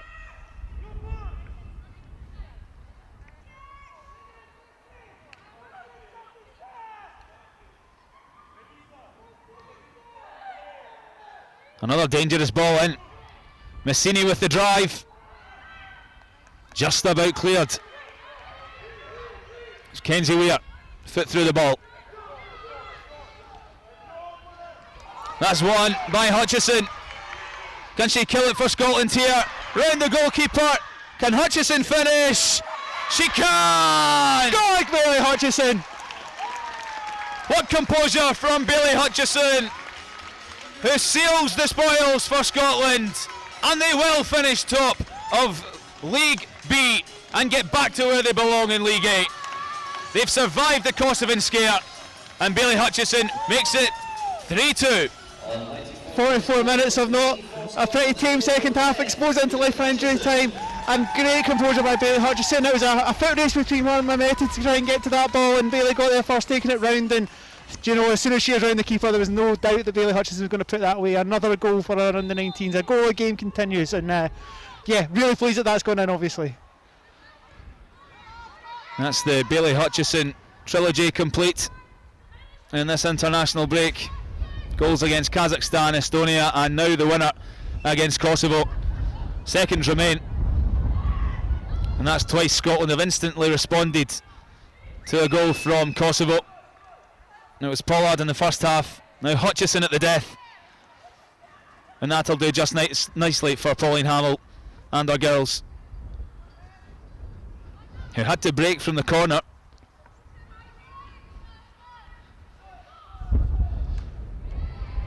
That's a sore one on a cold day like this. Yeah, I wouldn't want to be taking that one. You've got to give credit to Kosovo though, they obviously got that goal, and they sensed it. You felt like for a wee second that maybe the momentum had shifted, but yeah, to break away and get that opportunity to take the 2-3 touchdown, there we go. And there we go. 2-2 would have done Scotland, but they had to go and get a third and really put the icing on the cake. Surprise, surprise, it was Bailey Hutchison who did so, and Scotland have won their group. 3 wins from 3 in this international break. Not quite in the emphatic fashion that we saw against Estonia on Friday. A closer game, tension throughout, and when Kosovo scored that goal in injury time, I'm sure heartbeats quickened slightly throughout the Scotland camp, but Bailey Hutchison went and made it 3-2, and Scotland, Chris, have won promotion back to League A. Yeah, absolutely. 3 games played, 3 wins. We've even saved a little bit of drama for the final one as well. It's a fantastic achievement for the squad. It would be hard kind of coming in at this level knowing where we want to be, but the fact that we've got to that level is great to see. And yeah, but you know what, Bailey Hutchison, I think in those 3 games I haven't given a player of the match once, but maybe player of the tournament is Bailey Hutchison, because in every game she's had an impact, and to get that final goal, and I think to get a win as well, I think it would have left a bit of a disappointing note to finish on a 2-2 draw, but to get that final win, perfect record, and to go into League A and to face bigger and better teams, it's a fantastic thing to see. Well, time stood still as she and Mehmeti, the Kosovan goalkeeper, both charged towards that ball, but she got there first and had the composure to roll it home. And Bailey Hutchison has been a standout, you're right, Chris, throughout these 3 games. She started in a deeper position today, was moved into the advanced area, and what does she do? Go and get another goal. She's got 18 for them for Aberdeen this season, and just can't stop that scoring habit when she comes away in international duty. And we'll look back at the best of the action now from the second half. And it was Scotland really all the way. Kosovo didn't test Rachel Johnston too much. There was a shot from Berisha that went straight down her throat at the start of the second half, but other than that, all the attacking play was certainly in the Kosovan third. Yeah, you mentioned that effort for Berisha, maybe the one time in that second period that she's got the better of Niamh Murphy, but wasn't able to put an effort to challenge the keeper in. And you're right, it felt very comfortable, and although it was only 2-1, it felt like there was never going to be any difference. And then obviously we had the late scenes in the drama. Yeah, well, you committed to it, Chris. You said that was it at 78 minutes. You said game over. Well, Kosovo certainly made a good go of it in injury time, lashing home. It was Kreziu, the centre half, meeting the ball as it bounced on the half volley.